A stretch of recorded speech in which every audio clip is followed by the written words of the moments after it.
Okay, what's up? This is the second video I want to make today, and it is regarding my Cerulean Project build for this year. And I'll explain to you like what I'm doing, why I'm doing it, which will also kind of show you how I think as an artist, as far as like inspiration, creating a unique idea, etc. I don't want to just show you how to make this. I want to like show you how to think of things like this. So the kit that we're doing for Cerulean Art Project is this 5-star stories, The Bang. They always have the funniest damn names for these models. And I've wanted to do these kits for a while. This is like my second one I've been in the middle of. And like I was always one like, oh, they're super difficult, blah, blah, blah. Or they're a pain in the ass. And the thing is that they're not Gunpla. They're not a snap kit. You're gonna have to do a lot of gluing and assemblies on this. That actually doesn't even mean that they're not posable either, by the way. I've had people tell me they're not posable, and as you can see, these are leg joints that move. I have a way of doing it where they will, and I may go into further detail if I am asked to do so by you guys. So now you don't even really have to lose posability, but you are going to need to be able to glue some things. Anyway, so my thought process on this was the following. I saw this model, and on like the Reddits and stuff, when you see these done, this is the one that's like everyone's go-to for 5-star stories models. The first one they see, and they're like, oh, I'm gonna make it, because the 5-star stories models, like when you look at them, they're super, what's the word, like fancy, they're, I don't know how to describe it, like elegant, I think is the word I'm looking for. They're super like elegant. So everyone who does these, they're always like trying to make them like super pretty. They'll make like a real shiny paint job, try to make them super perfect and stuff, right? But my thing is like, my ethos, I don't know the word I'm looking for is, but the way I roll is like, I don't want to make another what everyone else is doing, not because I'm trying to be like anti-conformist. It's because you're never going to get noticed as an artist, especially in this field, if you're doing what everyone else is doing. Like if you're going to a competition and you're just going to do another an Astray or a Barbertosh, you're just going to disappear in the crowd. And the way you get like a judge's or anyone's or even just a casual viewer's attention is like if you really do something different, right?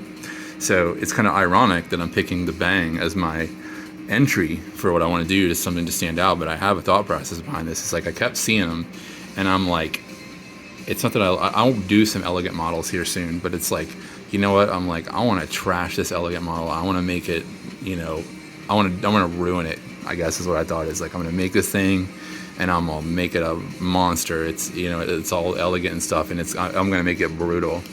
And the first thing I'm thinking about when I look at this is like, what do I want to do? And again, like I had the idea of this kind of Jekyll and Hyde mentality with it, where it's like, as you see it here, it's just super pretty, clean lines. Just like I said, it's, almost like the Final Fantasy type art with stuff. And it's like, how do I kind of pervert that, if you will? And I'm like, well, how do we like mutate this thing? Like that's my first thought, is like, how do I turn it into a monster? And I started looking at the design and thinking about it. And I was like, I kind of started having these like ideas about what I wanted to do. I'm like, maybe one of its arms needs to be like mutated and shit like that.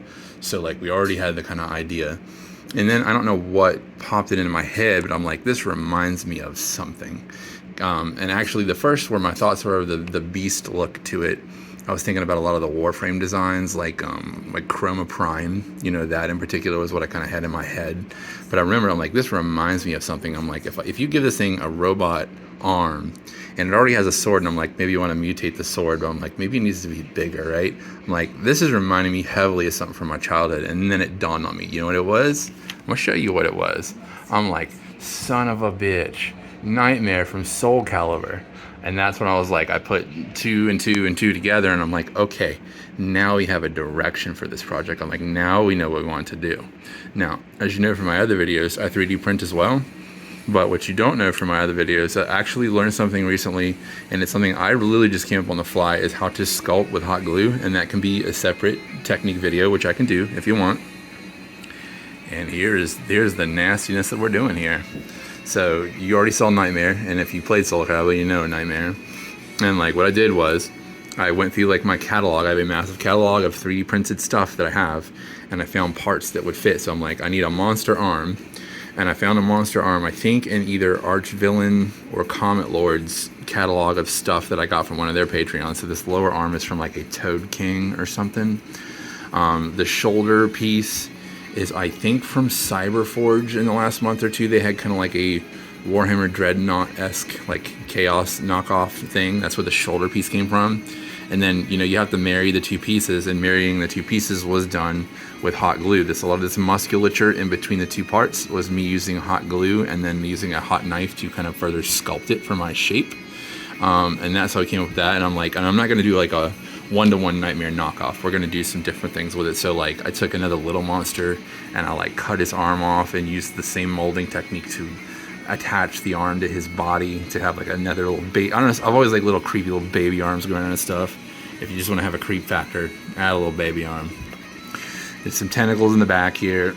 Same technique here, and I found some monster that had tentacles and just printed that part, sawed it off with a Dremel, glued it with the glue, did the deal. And I'm sure well, don't worry, we'll get to that centerpiece in the table because you're probably wondering like, how the hell did you do Soul Edge? Anyway, you know, here's the what do you call them? The butt flaps. Same thing. I actually printed a second pair of those the shoulder and cut those spikes off to make little butt flap spikes. Again, more molding for that stuff. And then came the big question mark. I'm like, how the fuck am I gonna pull off Soul Edge? Excuse me. I actually went on Thingiverse and found someone had made a Soul Edge roughly, but it was almost like a cookie cutter cutout of Soul Edge. It was not this. But it was a basic shape. It gave me enough to work with. I went into G2 Box and basically flattened it out because I wanted it to be big and wide and flat, you know.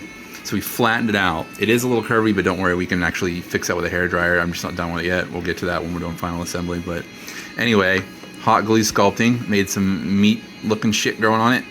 Took my Dremel bits, used the tiny jeweler bits and napped it because I wanted it to look like napped obsidian. And then that's how we got our final shape here that we did for the Soul Edge. So now, yeah, it even has Soul Edge. So when I get done, it's going to be, obviously, it's like, yeah, that's Nightmare from Soul Calibur. But it won't be like, nah, he took some creative liberties here too. Because we're working on some really interesting stuff with the paint schemes that aren't done yet, which you're looking at are partially primed pieces. Because you have to have the black base in here to use most of these pearlescent paints that I'm using from Trevor, as I showed you guys in my previous video. And what the hell is the one I'm using for this? It's like Crystal Cavern, I think is the name of the color, because here's one of the final painted pieces that I've done of the helmet.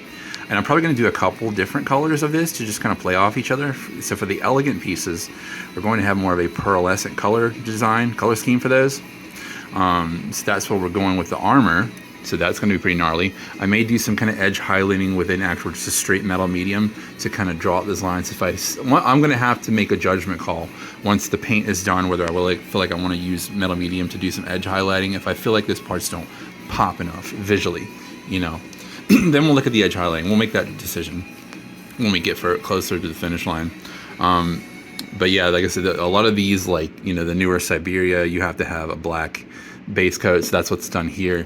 Now for the meat stuff, now for Cerulean Project for this year, every year there's a color. For this year it's orange, so I'm thinking for the mutated flesh stuff we're going to do like orange with probably some pink glaze. We're going to use the Liquitex fluorescent paints for that, because, you know, it's as far as like what the play for your eye is when you're looking at the piece, even though they're like shiny and pretty, the pearlescents are going to kind of look darker. So you want to contrast. You always want to contrast in anything you make. So the disease stuff will probably be brighter, actually, which will be kind of strange because usually the disease looking stuff on models like this are darker. But again, we want a good contrast, so we're going to see how that goes. So I had to make a custom base for it, and I did, you know, same process. I went and actually found a base for one of my minis and blew it up like, shit, I don't know, 500%, and like made a giant base for this Nightmare, right?